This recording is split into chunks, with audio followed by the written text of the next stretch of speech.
미국은 지금 MRO를 할 수 있는 사정이 아니에요. 수익성이 낮을 것이다 라고 생각하시는 거는 조금 더 잘못된 분석이고, 함정을 건조하는 것보다 더 중요한 게 뭐냐, 대부분 이제 신의 한 수였다. 국내 조선업이 세계 최상위권의 수주를 이어가면서 3차 슈퍼사이클에 대한 기대가 커지고 있습니다. 이 가운데 세계 최대 방산 시장이죠. 미국에서 한국의 조선 회사들이 첫 진출을 하면서 기대감이 고조되고 있는데요. 자세한 내용 이세환 기자님 모시고 함께 이야기 나눠보도록 하겠습니다. 안녕하세요. 네, 안녕하십니까. 최근에 한국 조선업 분위기 참 좋습니다. 네. 올해 1분기에 벌써 국내 빅3 실적이 흑자로 전환이 됐고, 또 우리가 다들 얘기하지만 조선업은 양산이 아닌 이제 수주 산업이지 않습니까? 실제 지금 현재 우리 국내 이제 빅3들 보면 3년 반치 일감을 이미 갖고 지금 일을 하고 있고, 이 3년치 이상이 쌓였던 것이 거의 20년 만에 도래하는 이런 호황인데 어떻게 보십니까? 이게 사실 러시아 우크라이나 전쟁이 좀 길어지면서 그러니까 어느 한쪽에서 분쟁이 나면 어느 한쪽에서는 돈을 벌게 돼 있거든요. 사실 그렇죠. 이게 굉장히 좀 안타까운 사실이 풍선 한데. 효과. 예, 근데 그렇다고 이걸 남한테 줄 수는 없잖아요. 네. 근데 그런 과정에서 우리가 예전에 비해서 많은 수주를 하게 됐고, 사실 총톤수에서 항상 이제 중국한테 좀 밀렸던 경우가 많았었거든요.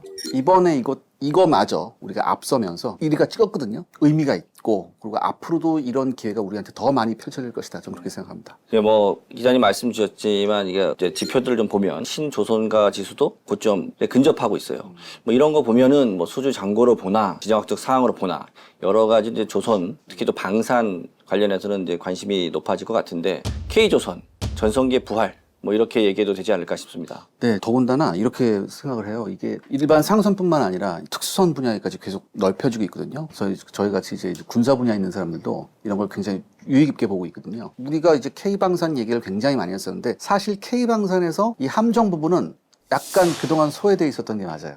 주로 이제 전투기, 전차, 그다음에 뭐 화포나 이런 쪽으로 많이 갔었는데, 이제는 이 사이클이 다시 한번 군함 쪽으로 조금 전투함 쪽으로 옮겨오지 않을까. 전 그것도 좀 연관이 있다고 봅니다. MRO가 이제 조선업의 새로운 어떤 금맥으로 자리 잡고 있는데, 한국 조선사들이 미국의 MRO 시장에 진출하게 됐다. 네. 미 해군의 해상수송사령부라고 있었죠. 이제 MSC라고. 여기에서 이제 4만 톤급 보급선에 대한 MRO를 우리한테 맡겼습니다. 전 이거 어떤 사건이라고 보는데 굉장히 주목할 만한 사건이냐. 일반인들은 이제 MRO가 어떤 뜻인지 잘 모를 수도 있지 않습니까? 그러니까 M, 이제 메인테넌스, 유지 관리죠. 그다음에 R은 리페어, 이제 수리하는 거고, O는 오버홀이라고 해서 단순 정비가 아니라 다 분해를 합니다. 다 분해해서 문제가 되는 부품을 아예 새 거로 바꾼 거죠. 그러니까 이거 거의 뭐 새로 태어난다고 해도 과언이 아닐 정도. 껍데기만 내비두고 안에 있는 것들을 다 이제 교체하는. 그렇기 때문에 이제 경제적 가치가 매우 높다라고 굉장히 보고 높죠. 있는 거죠. 그러니까 배를 하나 건조하는 비용과 MRO 비용을 보면 거의 MRO 비용이 한 2배 정도. 미 해군이 세계 MRO 시장의 한 4분의 1입니다. 글로벌은 한 80조 80조 되고. 미국 함정 사업만 한 20조 정도 그렇죠, 되거든요. 그렇죠. 예. 보통 우리가 천조국이라고 하잖아요. 네네. 한 1200조 정도 이제 예산을 퍼붓는데 그 중에 20조다. 그러니까 저는 앞으로 계속해서 커질 거라고 보거든요. 그러니까 지금 현재 기준으로 봐도 한 20조 원의 MRO 시장에서 한국의 조선소들이 마켓이 한 10%만 가져가도 연간 2조, 시간이 지나면 2.5조, 3조 이런 시장을 저희들이 이제 할 수 있다. 이렇게 본다 그러면 정말 새로운 시장. 웬만하면 절반 정도 가져왔으면 좋겠습니다. 10조. 네. 이 시점에서 저희가 좀 주목해야 되는 게, 천조국 미국이 왜 미국의 조선소가 아닌 일본, 한국으로까지 이 MRO를 확대하고 있느냐, 이런 것들을 한번 저희가 이야기 나눠보면 좋을 것 같거든요. 잘 아시겠지만 미국의 조선소 몇 개 안 남았습니다. 1차 세계대전, 2차 세계대전 이후에 루즈벨트 대통령이 백색 함대전 그래서 미국의 조선소를 엄청나게 육성시키고 척격차를 만들어냈었어요. 그래서 뭐 자국의 조선업을 육성하기 위해서 뭐 존슨법 만들어가지고 국내의 조선소가 배를 만들 수 있도록 하고, 뭐 군함도 마찬가지지만. 근데 이 존슨법이 굉장한 맹점이 있습니다. 미 해군이 사용하는 모든 함정은 미국 내에서 만들어야 되고, 또 하나 여기 더 덧붙이는 게 뭐냐면, 미 해군이 쓰는 함선을 만들 때 반드시 철강은 미제를 써야 됩니다. 그때는 우리 산업을 보호하기 위해서 그런가 보다라고 했는데, 시간이 지날수록 이게 인건비가 오르고 여러 가지가 오르잖아요. 계산을 해보니까 미국제 철강을 사용해서 만들 경우에 일반적으로 건조하는 비용보다 24%가 비쌉니다. 그러니까 이건 미 조선소로서는 이건 굉장히 힘든 거죠. 미국은 지금 MRO를 할 수 있는 사정이 아니에요. 굉장히 유명한 일례가 있습니다. 보이시라는 잠수함이 있는데, 이 보이시함이 MRO를 받으러 2017년에 미국에 있는 조선소에 들어갔어요. 올해 끝납니다. 7년을 받았어요. 7년을 받았는데 아직도 올해 끝날지 말지가 아직도 불투명합니다. 이게 그래서 월스트리트 저널에 나와서 이거 도대체 미 해군은 뭐 하는 애들이냐, 미국 조선 도대체 왜 이러냐 이런 얘기가 굉장히 나오고. 실제로 그래서 지금 미국 같은 경우에서 이제 미 해군들이 이제 우려를 하고 있는 것이 6.25 전쟁이 났었던 1950년대만 해도 미국의 전투함들이 1000척이 넘었었어요. 그렇죠. 근데 지금은 300척이지 채 안 돼요. 그렇죠. 근데 중국은 지금 350척이 넘는단 말이죠. 그렇죠. 미국이 중국의 지금 패권에 도전을 받고 있잖아요. 특히 해군 부분에서 중국의 이 투자나 이런 게 굉장히 지금 거센데 2015년에 이미 함정 척수에서 미국과 중국의 크로스오버가 났다. 그다음에 2022년 기준으로는 57척이 더 중국이 많고 2050년에는 중국이 475척인 거에 비해서 미국은 최대 320척이 될까 말까다. 그러니까 확실히 지금 전체 척수에서는 미 해군이 중국 해군한테 뒤떨어져 있다. 이런 위기의식이 굉장히 많았었습니다. 그런 측면에서 보면 이제 한국과 일본 조선소들과의 협업은 필수 불가결하지 않을까 그렇죠. 싶습니다. 미국이 엄청난 위험을 감지한 게 뭐냐면 2023년 기준으로 보통 GT라고 해서 총톤수 있잖아요. 네네네. 총톤수라면 중국이 2,325만 톤입니다. 근데 미국은 10만 GT예요. 232배가 차이가 난다는 거거든요. 중국하고. 그러니까 이건 이제 미국 입장에서는 발등에 떨어진 불이죠. 그렇기 때문에 미국이 새로운 배틀포스 2045라는 새로운 미 해군의 미래 전략을 내놓는데 여기서 결정이 납니다. 우리는 결과적으로 총 500척의 전투함이 있어야 된다. 이런 결정이 나요. 지금 300 몇 척인데 이걸 500척을 하면 거의 200척 가까이 더 만들어야 된다는 얘기인데 그런데 이 500척을 하려고 보니까 미국의 조선 능력이 전혀 안 되는 거고 이거 도대체 어떻게 해결을 해야 될까? 자체 보고서가 나옵니다. 한국과 일본 같은 동맹국이 도움이 없이는 절대 불가능하다. 그렇기 때문에 이 동맹국을 적극 활용해야 된다라고 하는 거죠. 그러한 측면에서 우리가 미국 MR로 할 수 있는 자격을 취득한 것도 의미가 있다고 생각하는데 이 부분에 대해서도 한번 좀 말씀 주시죠. 이 방산 시장에서 있는 사람이나 이 밀리터리 쪽에 있는 사람들은 판매했다라고 했을 때 이 무기가 판매된 국가를 봐요. 그럼 대부분 우리보다 못한 국가들이 많아요. 그렇죠. 이머징 마켓들. 네. 그래서 처음에는 판매에 성공했기 때문에 이제 와 하는데 시간이 지날수록 이제 약간씩 좀 불안한 게 있죠. 그렇기 때문에 지난번에 작년에 있었죠. 하나 에어로스페이스에 레드백이 호주에 수출 성공했을 때 전 이거 굉장히 큰 걸로 봤거든요. 같은 반열에 있는 선진국을 상대로 이걸 했다. 걔네들이 산업 능력이 없는 애들이 아닌데도 불구하고 이게 했다. 이건 굉장히 중요하거든요. 마찬가지입니다. 미국이 어떤 나라입니까? 세계 최강의 미 해군을 보유하고 있는 세계 최강의 국가거든요. 근데 이런 세계 최강의 나라를 대상으로 우리가 이 MRO 사업을 수주했다. 저는 이거 굉장히 크다 봅니다.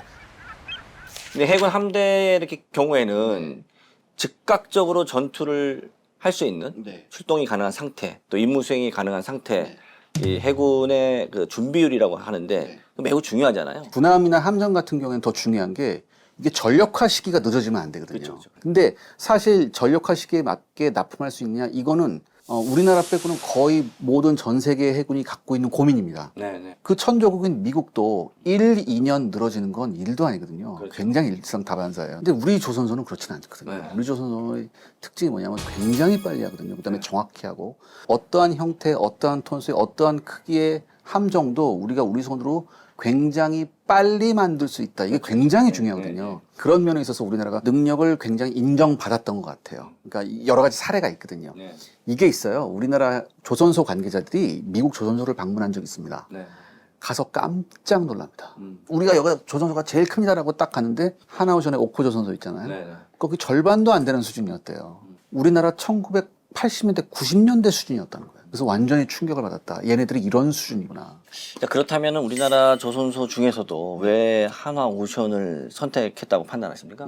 일단은 결론부터 말씀드리면 하나오션의 건조 능력이 세계 최고 레벨이기 때문입니다. 왜냐? 예전 대우조선 해양 시절 때부터 1000톤, 2000톤, 3000톤, 5000톤, 그 다음에 10,000톤에 이르는 이지스함 체계까지 계속해서 이 단계를 넘어가면서 다양한 노하우를 쌓았습니다.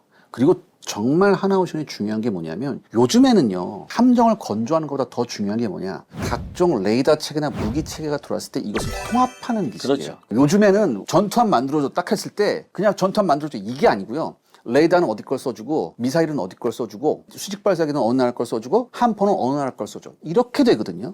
실제로 소비자가 원하는 각종의 다양한 물건들을 가져와서 이거를 최첨단으로 체계를 통합시켜야 되거든요. 이 능력이 훨씬 중요한 거예요. 그리고 훨씬 고부가가치고 이런 걸 할 수 있는 나라가 몇 없습니다, 사실. 그런데 특히 함정 분야에서 하나가 이런 능력이 굉장히 탁월해요. 그렇기 때문에 미 해군도 이 점을 굉장히 중요하게 봤을 거예요. 이게 체제정학 기업들이 되게 중요한 부분이 사실은 이제 오케스트라의 지휘자처럼 그렇죠. 최종적으로 이 모든 기술을 다 꿰고 있어야지 만들 수 있는 게 이제 체제정학 기업이지 않습니까? 네네. 누리호 때도 마찬가지로 에어로스페이스가 했었고, 육상과 공군 그리고 우주항공에서는 이제 에어로스페이스가 있다고 하면 해상에서는 하나오션이 탁월한 네. 기업적 위치가 있지 않나. 뭐 선박 건조 능력뿐만 아니라 체계 통합 능력 이런 부분들이 하나오션의 가장 큰 강점이 아닐까 싶어요. 저도 이 하나오션의 이 체계타운 능력 예전부터 좀 눈여겨봤었거든요. 네. 이게 왜냐하면 세계 최대 방산 기업이 록히드 마틴이거든요. 이 록히드 마틴에서 가장 돈을 많이 버는 분야가 바로 이 체계 통합 분야입니다. 그렇습니다. 예. 네. 그렇기 때문에 하나오션이 그걸 정확히 알고 있어요. 이미 미국은 한국의 조성 능력, 특히 한국의 특수한 사업 능력, 더 나아가서는 하나오션의 이런 능력을 아는 것 같아요. 그래서 미국의 그 해군성 장관인 카를로스 로토로가 네. 지난 2월에 하나오션을 방문했습니다. 네. 우리 미군 해군 전력 강화를 위해서 힘써달라. 그 앞에 이런 얘기했죠. 우리가 필요한 게 여기 있다라고 얘기했었어요. 진짜예요. 우리가 필요한 게 여기 있다라고 네. 했거든요. 그리고 카를로스 델 토로 이 해군 장관이 우리나라에 오기 전에 미 언론과 인터뷰하면서 나름 굉장히 피를 토했습니다. 뭐라고 했냐면 중국에는 13개 조선소가 있다. 근데 그 조선소 하나 규모가 우리 미국에 있는 모든 조선소 다 합친 것보다 더 크다. 네. 도대체 어떻게 할래? 그러고 나서 한국으로 왔어요. 아마 지금은 각혈할 거예요. 예. 왜냐하면 중국의 1위 중국 선박 공업이라는 그룹이라는 회사와 중국의 2위 중국 선박 중공 그룹이라는 이 1, 2위 회사를 중국 정부가 이제 합병하겠다. 아, 이제 또 시작하는 거예요. 그러면 이거 합병하면 우리나라 빅3를 합친 거에 한 2배 정도 되는 규모가 되는 그렇군요. 거죠. 아. 근데 제가 이제 말씀을 듣고 보니까 네네. 그러니까 하나가 이런 미국의 현실을 굉장히 일찍 네. 잘 캐치한 것 같아요. 경쟁사들보다 굉장히 발빠르게 움직였던 것 같거든요. 중요한 게 이게 MSRA 자격 획득한다는 거, 즉 미국 함정에 대한 이런 자격을 획득한다는 게 굉장히 중요하잖아요. 이게 어떻게 가능했나요? 사실 이제 통상적으로는 MSRA 인증이 1년 이상 걸립니다. 아, 1년 이상. 네, 1년 이상 걸리는데 말씀 주신 것처럼 하나오션이 최종적으로 협약 체결까지는 7개월 걸렸습니다. 이게 상당히 이례적으로 이거 굉장히 신속하네요. 신속하게 했는데 앞서 우리가 서로 이야기 나누었던 것처럼 미국의 조선업 공급망이 이제 붕괴가 됐잖아요. 예, 예. 그러니까 신조 능력은 이미 상당히 떨어지고 상선은 없고 그렇죠. 이제 군함만 만드는 거예요. 그다음에 기존의 어떤 함선을 유지보수하는 것도 시간이 너무 걸릴 정도로 있기 때문에 이제 우방국하고 MR을 해왔었는데 바로 이제 이런 부분들을 이미 캐치를 하고 하나오션은 좀 발빠르게 미 함정 MRO 사업에 대해서 관심을 갖고 체계적인 리서치를 해왔습니다. 자격 취득 7개월 만에 이렇게 대폭 빨리 했느냐라는 측면은 그만큼 준비 기간이 길었고 촘촘하게 치밀하게 했다. 했다. 이게 강점이 아니었을까 싶습니다. 또 하나는 하나오션이 지난 6월이죠. 필리 조선소를 인수했습니다. 하나 시스템이랑 같이. 이 부분도 매우 상징성이 있는 사건이라고 볼 수 그거는 있거든요. 이제 대부분 이제 신의 한 수 같다. 왜냐하면 이게 있어요. 미국의 전투함을 만들 때 국외에서 만들 수 없거든요. 네. 존스법 때문에. 미 국내에서 만들 때는 어쩔 수 없이 미국 내에 있는 시설을 이용해야 되는데 지금 미국 조선업계 지금 만신창이지 않습니까? 그렇다면 이제 기존에 가지고 있던 미국 조선소를 하나 오션이 인수함으로써 전 이렇게 생각합니다. 미 해군의 최첨단 함정을 만들려고 했을 때 정교한 레이더 시스템이나 아니면 무기 시스템이나 이런 걸 하나오션이 만들 수는 없어요. 하지만 하나오션이 만들 수 있는 건 플랫폼이거든요. 한마디로 이 플랫폼을 미 해군이 원하는 대로 마구 찍어낼 수 있는 능력을 하나오션이 보여줄 수 있거든요, 사실. 지금은 MRO 사업까지만 됐지만 궁극적으로는 미 해군 함정의 플랫폼을 만드는 그런 사업까지 갈 수 있다. 전 먼 미래라고 보지 않습니다. 근미래의 어떤 이런 플랫폼 사업까지 하나오션이 간다면 게임이 끝나는 거니까라는 생각을 한번 해봐요. 미국 해군의 함정 신조 시장의 규모도 MR 시장보다 한 2배 정도 됩니다. 올해만 해도 한 42조 정도 원화 기준으로. 그래서 우리가 글로벌 함정 신조 시장의 최강자로 올라설 수 있는 그런 교도부를 확보하기 위해서는 먼저 MR로부터 시작을 해서 차곡차곡 저희들의 어떤 경쟁력과 신뢰를 쌓아가야 되겠죠. 네. 근데 전 이거 가능성이 굉장히 높다고 보거든요. 왜냐하면 여기에 대해서는 우리가 아니라 미국이 계산기를 두들겨 봤어요. 똑같은 이제 이지스 구축함을 만들 때 하나오션한테 만약에 맡기면 일단은 비용이 20% 이상 절감이 됩니다. 또 하나 중요한 납기가 1년이 단축돼요. 그렇다면 전력화가 굉장히 수월하다는 얘기거든요. 그 전력화 수월화도 있고 금융 비용을 줄일 수도 있기 그렇죠. 때문에 그 다방면으로 좀 그 의미가 있다고 생각이 됩니다. 그런데 전무님, 일각에서는 뭐라고 하냐면 이게 사업의 수익성이 생각보다 크지 않다. 그래서 의미가 있느냐 이런 좀 얘기가 나왔거든요. 여기에 대해서 우리가 어떻게 생각을 해야 될까요? 저희는 뭐 투자 회사 관점에서 보면 네. 많은 분들이 이게 그럼 경제적 가치를 고려하지 않은 입찰이냐라고 말씀을 주시는데 그 부분도 잘못된 해석인 것 같아요. 그래요? 왜냐하면 국내의 방사청 체계 하에서 기존의 입착 방식의 국내 투자들은 되게 익숙해져 있거든요. 그렇죠. 근데 국내 방사청은 원래부터 공정성이 더 중요하고 수익성을 주는 사업이 아니었지 네, 않습니까? 맞아요. 그래서 수출 시장을 우리가 두드렸던 이유는 수출 시장의 마진에 대해서는 방사청이 관여를 하지 않습니다. 그래서 이번 MRO 사업에 대해서도 실제로 방사청처럼 그쪽에서 비용을 다 책정해서 여기 이 정도 금액에 해! 라는 방식이 아니에요. 미국 같은 경우에는 이 입찰을 참여하는 하나오션이 적절한 가격을 제한하는 방식으로 제안을 한 겁니다. 아. 그러면 하나오션이 철저하게 적정 이익을 확보할 수 있는 정도의 견적을 제출하고 수주에 성공을 했어요. 만약에 이게 경쟁사인 그 H사하고 같이 들어갔다고 하면 저희가 적정 이익 부분에 대해서 뭔가 좀 눈치 보기를 할 수도 있었을 거 아닙니까? 예. 근데 그쪽 상대방들이 여러 이유로 먼저 입찰을 하지 않기로 했고 저희가 단독 입찰하는 상태에서 굳이 예. 우리가 저가 입찰을 할 이유가 전혀 없지 않습니까? 그리고 이 계약을 한 이후에도 추가 정비 항목에 대해서는 협의하에 또 수정을 해서 비용을 다 청구할 수 있도록 되어 있는 게 글로벌 스탠다드입니다. 그래서 수익성이 낮을 것이다 라고 생각하시는 거는 조금 더 잘못된 분석이고, 그리고 이 시장에서의 교두보를 우리가 제일 먼저 이게 만들어냈다 가장 좋은 라는 측면에서 보면은 우리가 앞으로 이 큰 시장을 더 큰 포텐셜을 우리가 선점했다 이런 데서 본다 그러면 경제 외적인 가치는 더 평가하시 나름이겠죠. 그러니까 저는 이렇게 생각해요. 많은 투자자분들이 첫 술에 배 부르기를 바라세요. 그런데 200억이 2천억 되고 2천억이 2조가 되는 거고 나중에 20조 우리가 다 먹을 수도 있는 거거든요, 사실. 아마 앞으로의 이 MRO 시장 상당히 그 의미가 있다라고 볼 수 있을 것 같습니다. 대한민국이 갖고 있는 많은 문제 중에 가장 큰 문제 중에 하나는 수도권에 집중되고 있는 문제라고 저는 생각해요. 예, 체제종합기업이라는 것은 우리가 혼자 모든 걸 다 하는 기업이 아니라 이 안에 다양한 소재와 부품과 장비 업체들이 함께 만들어내는 그 오케스트라와 같은 거기 때문에 하나오션이 이러한 부분에서 치고 진출하는 것이 결국은 그 한 회사가 좋아지는 것이 아니라 그 지역 지방 자치단체 그리고 그 지역의 중견 기업들도 함께 상생하고 공생할 수 있는 그런 분위기를 리드하는 그런 기업이 돼야 되지 않나라고 저는 생각을 하고 있고, 수도권과 이 지방 간의 불균형을 해소하는 데 있어서도 하나오션이 경상남도 그 지역의 기계산업, 조선산업의 주요한 그 산업 벨트를 만드는데 좀 기여했으면 하는 마음을 간절하게 좀 가지고 있습니다. 혹시 관련해서 하나오션을 위해서 제언을 해주신다면? 이거에 대한 얘기를 좀 하고 싶어요. 이게 여러 사람들이 좀 불편할 수도 있는 얘기인데 지금 호주에 호위함 사업이 있잖아요. 이제 일본하고 경쟁하고 있는데 이제 하나오션하고 HD 현대중공업이 같이 들어갔거든요. 근데 방사청 얘기를 들어보니까 팀 코리아 했으면 좋겠다 그런 얘기가 좀 있더라고요. 그래서 이런 문제도 나중에는 조금 더 부드럽게 어떻게 해결할 수 있을지 이런 문제도 좀 잘 좀 협의가 됐으면 좋겠어요. 전 이걸 좀 말씀드리고 싶습니다. 지금 K방산 이미지가 국제적으로 굉장히 좋습니다. 근데 이 국제적으로 좋은 이 K방산 이미지가 결국엔 뭐로 이어져야 되냐면 좋은 기업이라는 이미지로 좀 이어져야 되거든요. 근데 이제 예를 들어서 어떤 입찰 과정이나 경쟁 과정에서의 불공정이 있다면 이거는 결코 좋은 이미지가 아니에요. 그렇기 때문에 이런 어떤 그 기업 윤리의 측면에서도 하나오션이 좀 더 밝은 모습, 그다음에 좋은 모습을 많이 보여주리라고 저는 믿고 있고요. 이제까지 우리가 반도체로 먹고 살았다면 앞으로의 우리의 먹거리는 K방산이 될 것이다. 그리고 그 K방산에서 하나오션이 굉장히 중요한 축을 하나 맡고 있다. 전 그렇게 한번 마무리를 지어보고 싶습니다. 정말 깊이 있고 도움되는 말씀, 또 응원의 말씀 정말로 감사드리고요.